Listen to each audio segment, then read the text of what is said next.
오늘 찬양대가 주님의 영이 우리를 자유케 했다라는 내용으로 하나님께 영광의 찬양을 올려드렸습니다.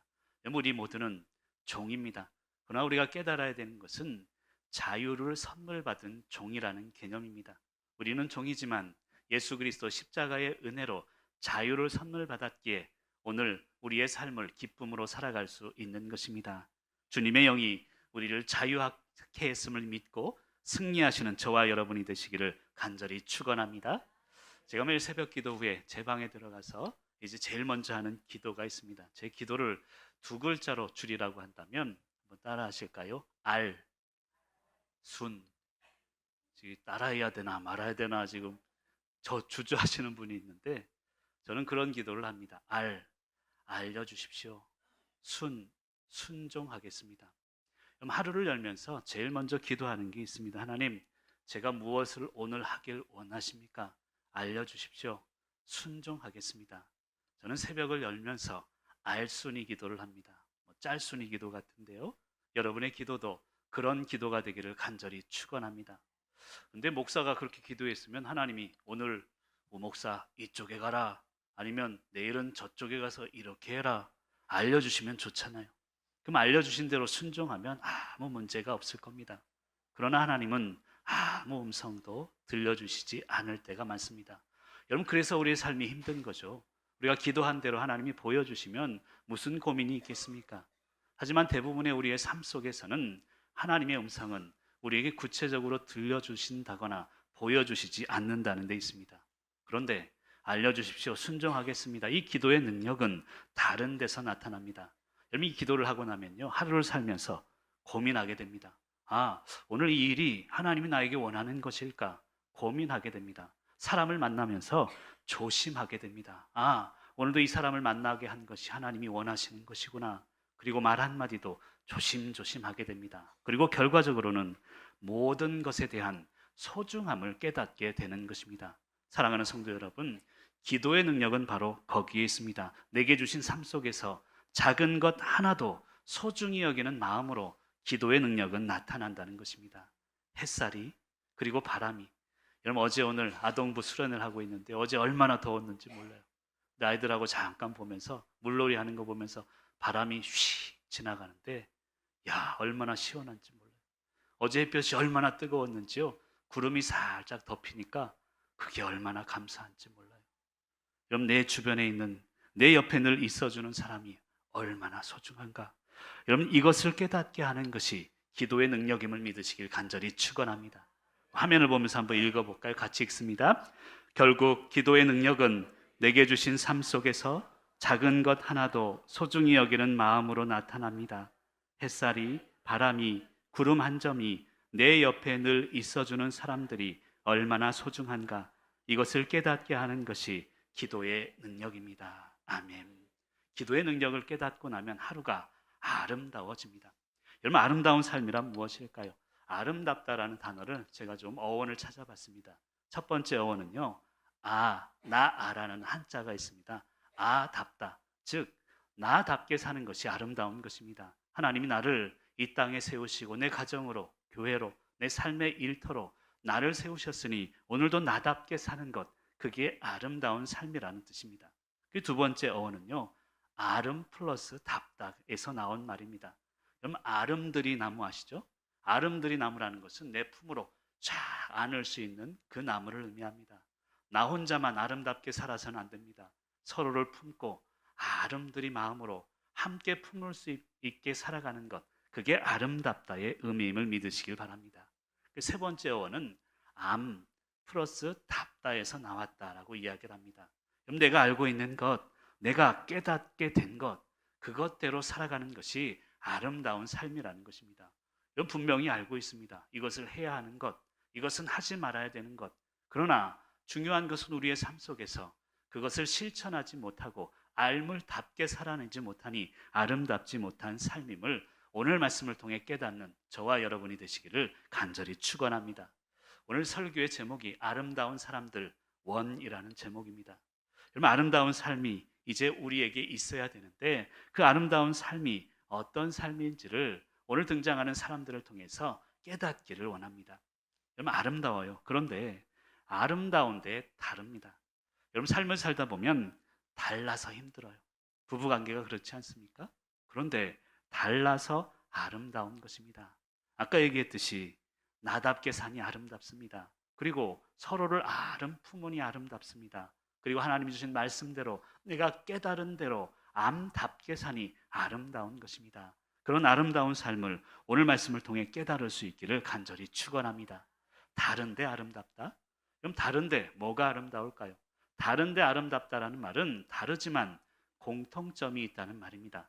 그리고 우리 믿는 성도님들에게 지금 여기 보니까 한 500명이 앉아 계신데 아멘 해주셔서 감사합니다. 그렇게 될지어다. 숫자가 중요한 게 아닙니다. 한 분 한 분이 아름답게 살아가고 있는가. 근데 다 다르죠. 여기 앉아 있는 분들. 하지만 같은 것이 있습니다. 다 다르지만 같은 것은 뭐냐면 하나님과 연결되어 있다는 것입니다. 생각도 다르고 삶의 상황도 다르지만 공통적인 것은 하나님께 연결되어 있다는 것. 그래서 우리 성도의 삶은 아름다울 수밖에 없다는 것입니다. 달라서 힘들 수 있지만 같은 목적, 하나님께 연결되어 있기에 그래서 아름다운 것입니다. 지난번에도 그런 얘기를 드렸습니다만 에베소서와 골로새서는요 쌍둥이 서신이라고 할 수 있습니다. 그럼 쌍둥이를 보면요 희한해요. 같은데 비슷한데 달라요. 그렇죠? 똑같이 생길 것 같은데 조금 다른 면이 쌍둥이에게 있습니다. 여러분 에베소서와 골로새서도 같지만 조금 다른 게 있어요. 에베소서에서 강조하는 것은 뭐냐면 예수님이 머리가 되는 교회를 강조합니다. 근데 골로새서에서 강조하는 것은 조금 달라요. 교회의 머리가 되시는 예수님을 강조합니다. 그러니까 에베소서에는 교회를 강조한다면 골로새서에는 오직 예수를 강조하고 있다는 것입니다. 사랑하는 성도 여러분, 우리는 다 달라요. 하지만 하나님께 연결되었다는 것은 오직 예수, 그 일념으로 목적으로 하나 되었다는 것을 의미합니다. 그래서 아름다운 것입니다. 오늘 말씀을 통해서 나는 어떻게 아름다운 사람으로 살아갈까? 그런 믿음으로 승리하시기를 간절히 축원합니다. 오늘 본문에 나오는 첫 번째 아름다운 사람이 있습니다. 두기고라는 사람입니다. 이 두기고는 어떤 사람일까? 제가 오늘 등장하는 인물들을 저 나름대로의 별명을 붙여보았습니다. 첫 번째 아름다운 사람 두기고는요, 제 경험에 의하면, 제 생각에 따르면 기쁨의 전달자입니다. 그것을 깨달을 수 있기를 바랍니다. 우리 7절 말씀을 같이 한번 읽어볼까요? 7절 말씀입니다. 두기고가 시작.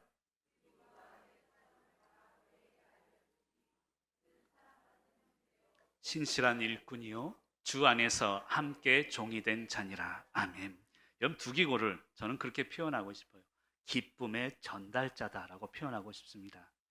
여러분 7절을 자세히 읽다 보면 네 가지를 두기고에 대해서 바울은 설명합니다. 첫 번째가 내 사정을 알려주는 사람이에요. 여러분 알아야 알려줄 수 있는 것입니다. 내가 모르고 알려줄 수는 없는 것입니다. 그래서 목사들은 신방을 가는 것이죠. 그리고 상도님들의 상황을 아는 것입니다. 그래야 하나님께 기도할 수 있고 알려줄 수 있는 것이죠. 두 번째는 사랑받는 형제라고 표현을 합니다. 여러분 사랑은 받기 위해서는 줘야 합니다. 사랑을 줘야 사랑받을 수 있습니다. 그런 면에서 두기고는 사랑을 주는 데 있어서 기본이 되었다는 사람임을 설명합니다. 그리고 세 번째로 신실한 일꾼이다라고 두기고를 바울은 설명하고 있습니다. 여러분 신실하다라는 뜻이 무엇일까요? 제가 말씀을 준비하면서 이렇게 써봤습니다.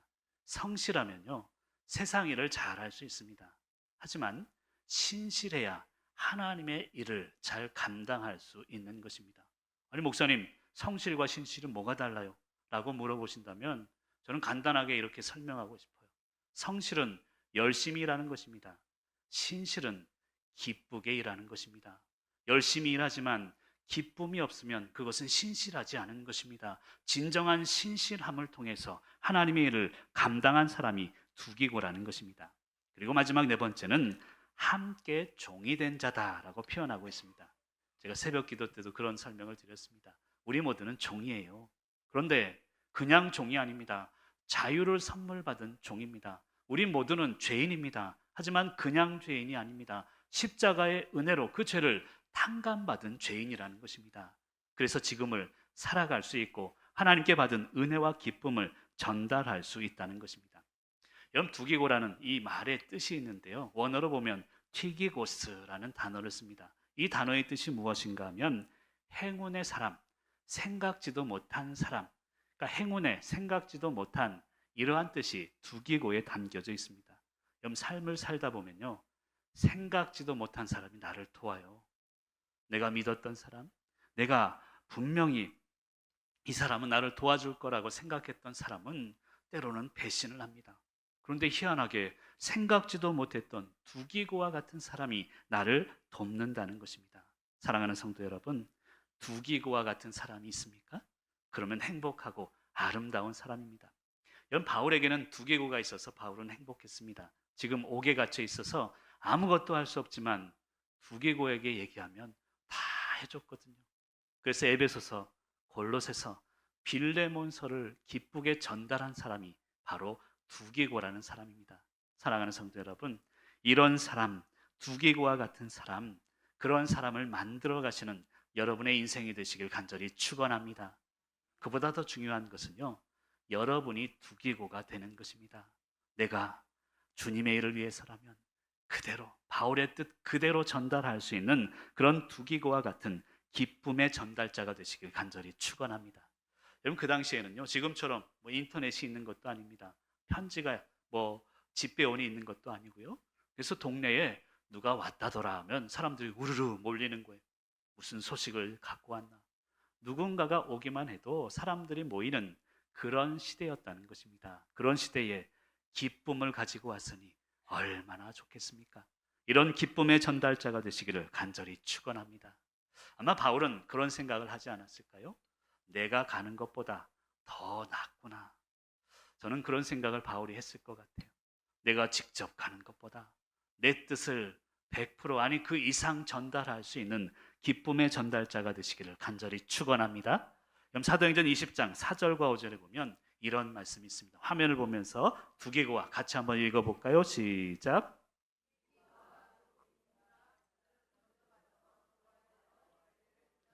아멘. 여러분, 두기고를 설명하면서 그들은 먼저 가서 우리 이 바울 일행을 이야기합니다. 바울이 도착하기도 전에 두기고는 먼저 가서 힘들고 어렵지만 기쁨을 전달하기 위해서 귀한 삶을 하나님께 헌신한 기쁨의 전달자였다는 것입니다. 사랑하는 성도 여러분, 성실해야 합니다. 세상 일을 감당하기 위해. 하지만 신실해야 합니다. 하나님의 일을 감당하기 위해. 우리도 기쁨으로 먼저 가시는 두기고와 같은 아름다운 사람이 되시기를 간절히 축원합니다. 그 두 번째 등장하는 아름다운 사람은 오네시모라는 사람입니다. 아름다운 사람 오네시모는요, 제가 볼 때는 현실의 극복자와 같다라는 생각이 듭니다. 화면을 보면 한번 읽어볼까요? 시작. 현실의 극복, 현실을 극복한 사람이 오네시모입니다. 여러분, 9절 말씀을 같이 한번 또 읽습니다. 신실하고 사랑을 받는 형제 오네시모를 함께 보내노니 그는 너희에게서 온 사람이라. 그들이 여기 일을 다 너희에게 알려주리라. 아멘. 여러분, 사실 오네시모를 제가 현실의 극복자다라고 표현했지만 오네시모는 빌레몬이라는 사람의 도망친 노예입니다. 그래서 바울이 빌레몬서를 보내면서 빌레몬에게 오네시모를 용서해주고 받아줄 것을 분명하게 이야기를 합니다. 이 빌레몬이 어떤 사람인가 하면 쉽게 설명드리면 골로새 교회를 개척하고 골로새 교회를 처음 시작할 때 집을 제공하고 이분이 좀 부자였나 봅니다.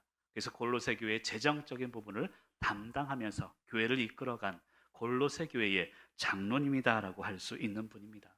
그리고 그 집에 오네시모라는 노예가 있었는데요. 물론 오네시모가 어떤 잘못을 해서 도망을 쳤는지 성경에 자세하게 나와 있지는 않습니다.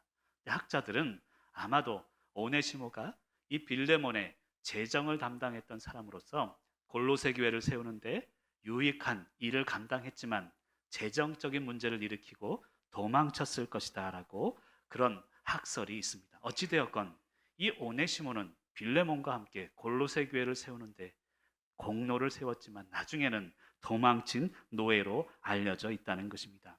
사랑하는 성도 여러분, 우리가 여기서 알아야 될 일이 있습니다. 오네시모와 그리고 빌레몬은 종과 주인 사이라는 것입니다. 신분 차이가 있었습니다. 그러나 좀 이따 설명하겠지만 그 현실을 극복해서 하나님의 사명을 감당한 사람이라는 것입니다. 여기 오네시모라는 뜻은요, 유익하다라는 뜻이 있습니다.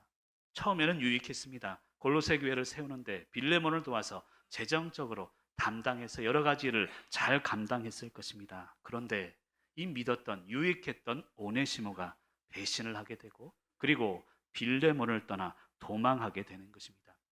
사랑하는 성도 여러분, 그럴 때 있습니다. 아까도 얘기했지만 전혀 도움이 되지 않고 생각지도 않던 사람이 도울 때가 있는 반면에 정말 유익하다고 생각했던 사람이 배신을 때릴 때도 있다는 것입니다. 그런데 여러분, 놀라지 마십시오. 아직 끝이 난 게 아닙니다. 오네시모는 그의 삶, 그의 현실을 극복합니다. 그리고 회개합니다. 그리고 나중에 에베소 교회에 디모데를 이어서 두 번째 그 교회를 책임지는 감독이 됩니다. 빌레몬의 노예에서 그는 평생 예수 그리스도의 노예로 살아가게 됐다는 것입니다. 여러분, 유익했던 오네시모가 배신을 하죠. 그러나 실망을 시키지만 아직 끝이 난 게 아닙니다. 다시 에베소 교회를 다시 감당하는 귀한 사역을 인도하게 되었다는 것입니다. 여러분, 우리의 삶도 마찬가지입니다. 살다 보면 우리의 주변에 부족한 모습들이 많이 발견이 됩니다. 그런데 그 모습이 진짜 모습이 아닙니다. 아직 이릅니다. 부끄러움을 넘어서는 서로의 성숙한 모습이 필요합니다. 서로를 믿어줄 수 있는 가능성을 신뢰하는 데서부터 우리의 성숙한 모습이 나온다는 것을 믿으시길 간절히 축원합니다. 사실 빌레몬 그리고 오네시모, 이 바울은요, 영적인 삼각관계다라고 할 수 있습니다. 바울의 영적 고통은요, 빌레몬과 오네시모 둘 다 말을 들어주어야 되는 데 있습니다. 그게 어떻게 보면 목회의 고통이기도 합니다. 빌레몬 말도 들어줘야 돼요. 근데 오네시모의 말도 함께 들어줘야 되기 때문에 바울은 영적으로 고민 가운데 있다는 것입니다. 그런데 바울은요, 오네시모에게 빌레몬에게로 돌아가라라고 권면을 합니다. 여러분, 이 말은요, 너 죽으러 가라 이 말과 같아요. 왜냐하면 주인을 벗어나고 배신한 노예가 다시 주인에게 간다는 것은 죽음을 각오해야 되기 때문에 그렇다는 것입니다. 그러나 오네시모는 그 말에 순종을 합니다. 여러분, 빌레몬도 마찬가지입니다. 노예를 받아주라. 이제 오네시모를 받아주라라고 빌레몬서에서 분명히 이야기합니다. 그런데 주인된 입장에서 그것도 재정적인 문제를 일으켜서 도망친 이 오네시모를 받는다는 것도 쉽지는 않은 일입니다. 그럼에도 불구하고 둘은 이제 순종하게 되는 것입니다. 여러분, 성경을 읽다 보면요, 중요한 사실이 있습니다. 이 오네시모와 빌레몬은 신분 차이가 있었지만 공통점이 있었습니다. 그것은 뭐냐면 동의하진 않았지만 순종했다는 데 있습니다. 여러분, 오네시모를 생각해 보세요. 바울에게 갔더니 바울이 너 돌아가, 이 말은 죽으라는 거예요. 그러면 그의 마음이 어떻겠습니까? 일단은 예는 하고 에이, 돌아가지 말아야지, 이런 마음이 있지 않았겠습니까? 빌레몬도 마찬가지입니다. 노예된 오네시모를 받아줘, 이 말도 마찬가지로 동의하기 쉬운 일은 아닙니다. 그러나 결국에는 순종했다는 것입니다. 사랑하는 성도 여러분, 우리 믿음의 순종으로 아름다운 삶을 이어가는 저와 여러분이 되시기를 간절히 축원합니다. 여러분, 전북 김제에 가면 우리 한국 교회사에 유명한 교회가 하나 있습니다. 금산교회라는 교회인데요, 기역자 교회로 또 알려져 있습니다. 여기를 담당했던 선교사님이 유명한 데이트 선교사님이라는 분이 있습니다. 이분이 그 전북 김제에서 전도를 하고 복음을 증거하는데 장소가 만만치 않잖아요.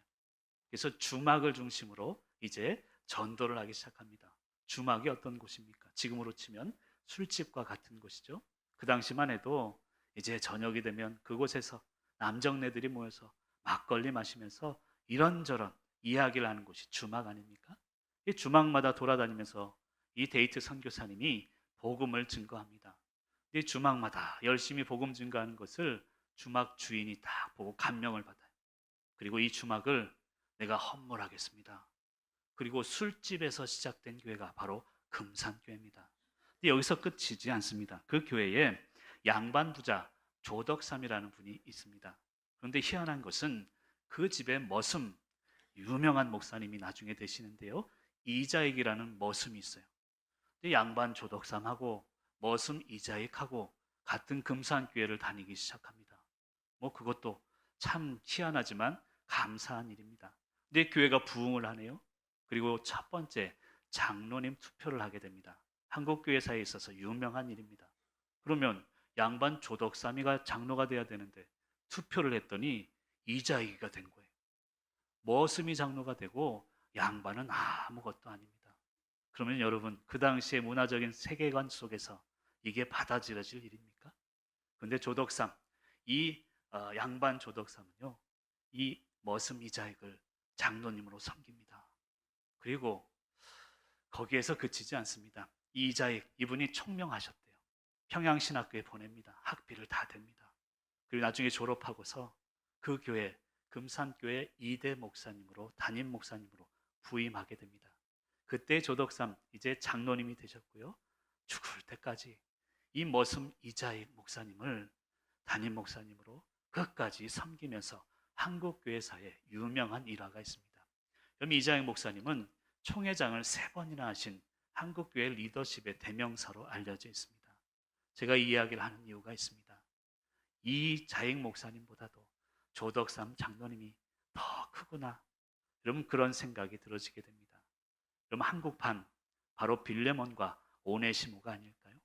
여러분, 그래서 삶은 아름다운 것입니다. 현실이 있지만, 신분이 있지만 그것을 넘어설 수 있기에, 그것이 믿음이기에 아름다운 삶임을 믿으시길 간절히 축원합니다. 우리 가을이 되면 우리 권사회 중심으로 한번 다녀오면 좋겠다는 생각이 들어요. 거기서 이런 일이 있었구나. 지금도 그 금산교회가 기억자교회로 남아 있습니다. 아름다운 삶을 이어가는 저와 여러분이 되시기를 간절히 축원합니다. 그리고 3번째 등장하는 인물은 아리스다고라는 인물입니다. 아름다운 사람 아리스다고는요, 제가 볼 때는 고난의 동참자다라고 설명하고 싶습니다. 그럼 10절 초반부에 보면 이런 말씀이 있습니다. 우리 화면을 보며 같이 한번 읽어볼까요? 10절 초반부입니다. 시작. 아멘. 아리스다고에 대해서 간단하게 설명합니다. 나와 함께 갇힌 아리스다고다라고 설명하고 있습니다.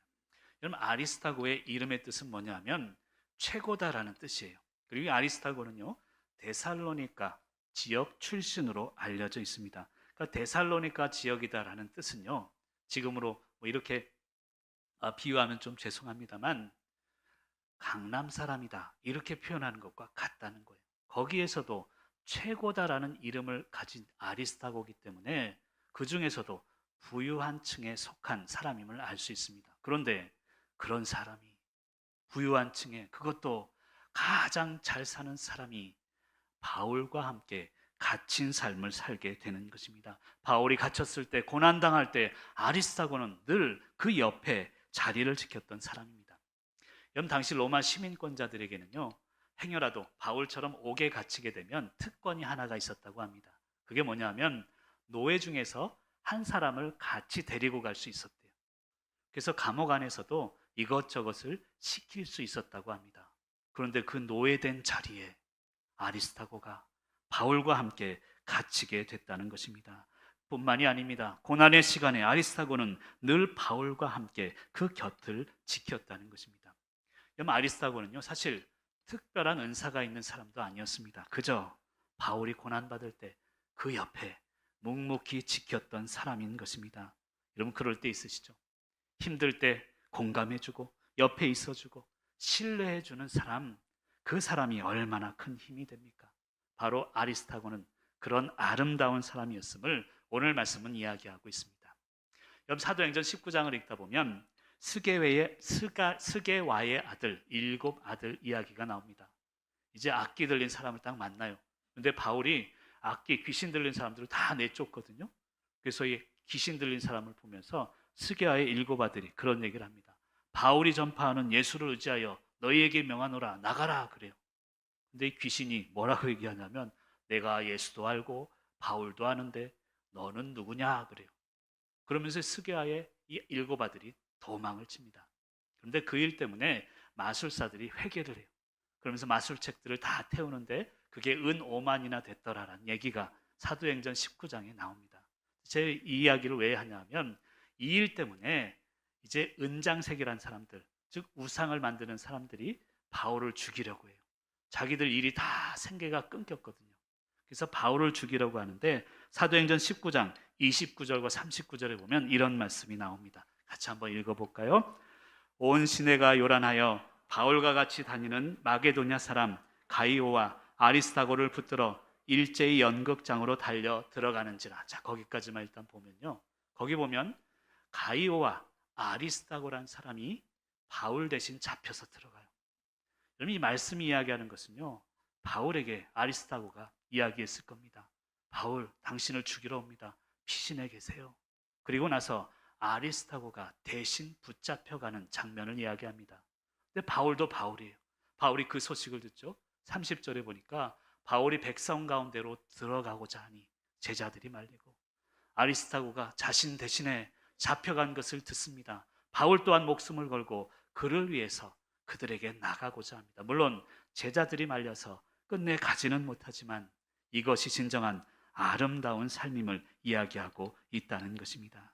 사랑하는 성도 여러분, 이런 삶, 아름다운 삶, 서로 막아주고 덮어주는 귀한 삶을 살아가시기를 간절히 축원합니다. 세상은요, 은혜를 입었다라고 표현할 때 배고플 때 배고픈 사람 먹여주면 은혜 입은 것이죠. 힘들 때 그 사람 도와주고. 그런데 사실은 이것은 당연한 것입니다.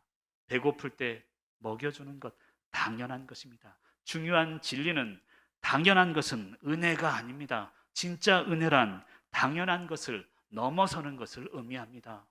배고픈 사람 먹여주는 것을 은혜라고 생각해서는 안 됩니다. 그것은 당연한 것이고 당연한 것을 넘어서야 은혜가 되는 것입니다. 그럼 저와 여러분은 죄인 아닙니까? 죄인된 나를 위해 예수님이 십자가에 달리셨어요. 그럼 당연한 것은 무엇입니까? 죄인된 내가 죽어야 당연한 것입니다. 하지만 당연한 것을 넘어서는 십자가, 그것이 진정한 은혜임을 믿으시길 바랍니다. 아리스타고도 마찬가지였어요. 당연한 것, 그것을 넘어섭니다. 그리고 하나님의 사역을 위해서 바울과 함께 고난에 동참했던 이 아름다운 삶을 이어가는 저와 여러분이 되시길 간절히 축원합니다. 그 마지막으로 마가라는 사람이 네 번째로 등장을 하는데요. 이 마가는 실패의 직면자다라고 표현하고 싶습니다. 한번 읽어볼까요? 시작. 실패의 직면자가 마가가 아닌가 싶습니다. 10절 후반부에 보면 이런 말씀이 있습니다. 같이 한번 읽습니다. 바나바의 생질 마가와 이 마가에 대하여 너희가 명을 받았음에 그가 이르거든 영접하라. 아멘. 그럼 사실 마가는요, 바나바의 생질, 조카로 알려져 있고 혹은 사촌 동생이다라고 표현하는 신학자들도 있습니다. 어찌되었건 바나바와 혈연적으로 연결이 된 사람입니다. 그래서 바나바는 마가의 편을 늘 들었습니다. 그러나 바울은 그렇지 않았습니다. 여러분 기억하시죠? 1차 전도 여행 중간에 마가가 동행을 하다가 힘들어요. 그래서 돌아가서 집으로 도망가 버린 놈이 마가라는 놈입니다. 제가 놈이라고 표현해서 죄송합니다만 바울의 심정으로 한번 얘기를 하고 싶어서 그래요. 바울의 입장에서 보면 얼마나 괘씸했겠어요. 힘들다고 돌아가다니 바울이 불호령을 내립니다. 그 2차 여행 때 이제 여행을 시작하기 전에 바나바는 마가를 데리고 가자. 바울은 절대 안 돼. 내 손에 흙이 아니 그거 아니죠. 내 눈에 흙이 들어가기 전에는 절대 안 돼. 아마 그랬을 겁니다. 내 생애는 절대 안 볼 거야. 그리고 나서 바나바와 바울은 헤어지게 되는 계기를 만든 놈이 사실은 마가입니다. 마가에 대해서 우리가 알아야 될 것이 몇 가지 있는데요. 마가의 다락방, 바로 마가의 다락방에서 오순절 성령이 임한 곳이에요. 그럼 사도행전 12장을 읽다 보면 베드로가 옥에 갇힙니다. 그리고 성도들이 베드로를 위해서 눈물로 기도하는데 그 기도의 장소가 마가의 집이었어요. 여러분 최후의 만찬, 그것도 마가의 집으로 알려져 있습니다. 그뿐만이 아닙니다. 마가는 마가복음을 저술한 저자로 알려져 있습니다. 그럼 신학을 공부하다 보면 마가복음을요 원복음이라 그래요. 왜냐하면 마가복음이 없었으면 마태, 누가, 요한복음도 없었기 때문에 그렇다는 것입니다. 여러분 실패했지만 실패를 직면한 마가를 통해서 하나님은 하나님의 역사를 이어가고 있다는 것입니다. 저는 그래서 마가를 실패를 직면한 사람이다라고 표현하고 싶어요. 실패 앞에 두 가지의 부류의 사람이 있다고 합니다. 첫 번째 부류는 실패했으니까 잘못을 인정하고 직면하는 사람입니다. 변명할 수가 없습니다. 마가와 같은 사람이죠. 두 번째는 실패했지만 잘못을 인정 안 해요. 인정을 못하고 떠나는 사람이 있다고 합니다.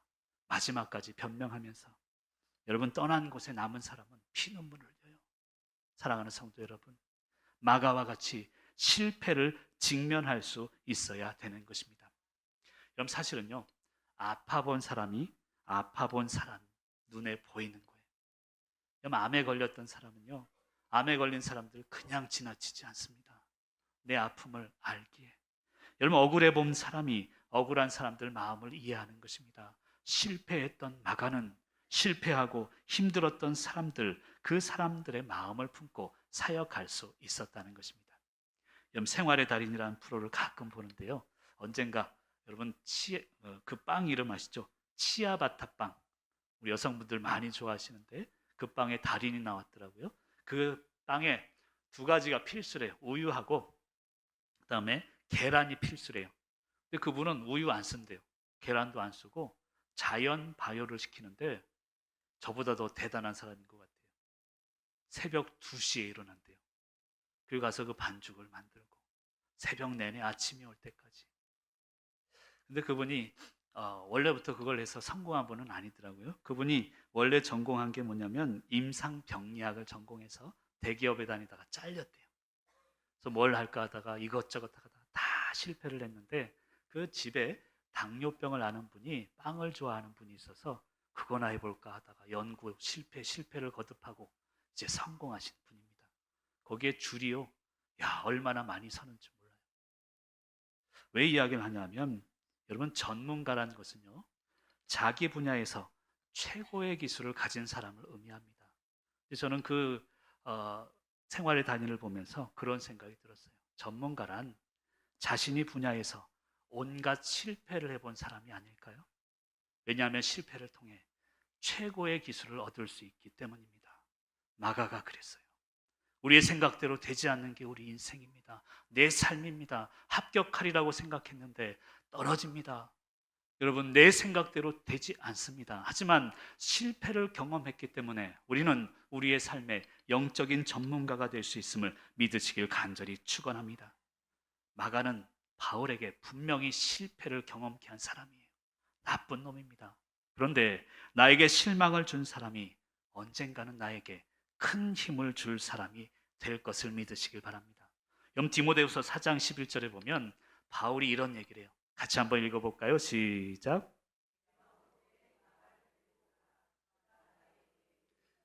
디모데에게, 아들과 같은 디모데에게 부탁을 합니다. 이제 바울이요, 죽을 날이 얼마 남지 않았습니다. 옛날에 내가 너 죽을 때까지 안 볼 거야.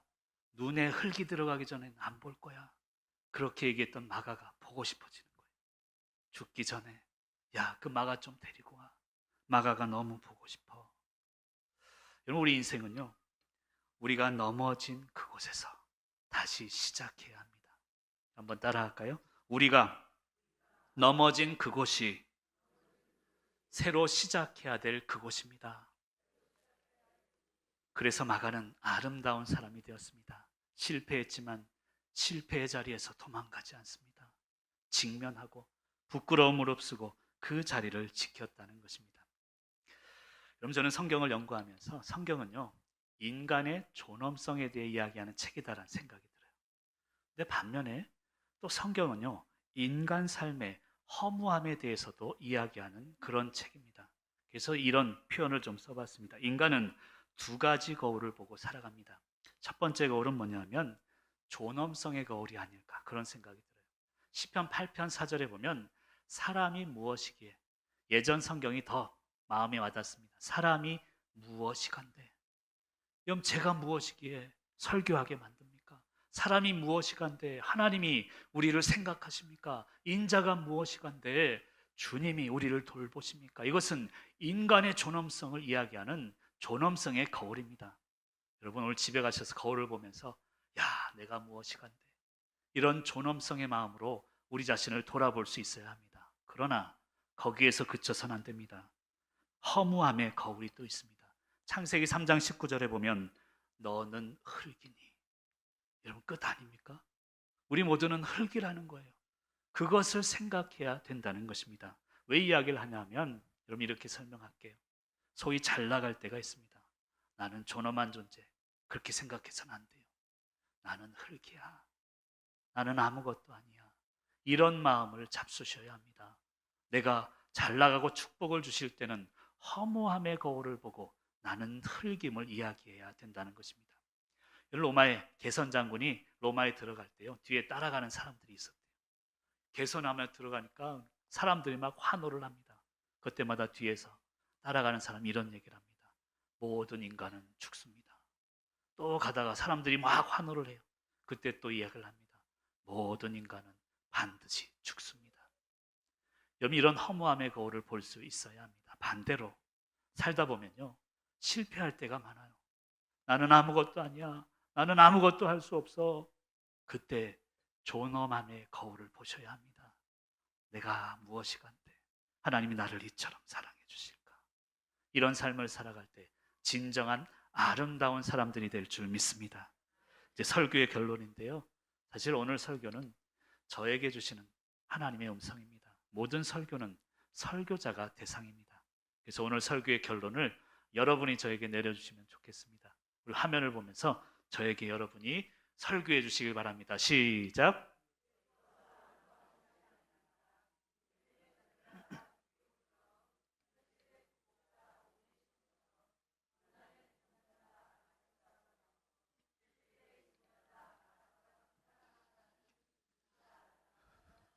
아멘. 감사합니다.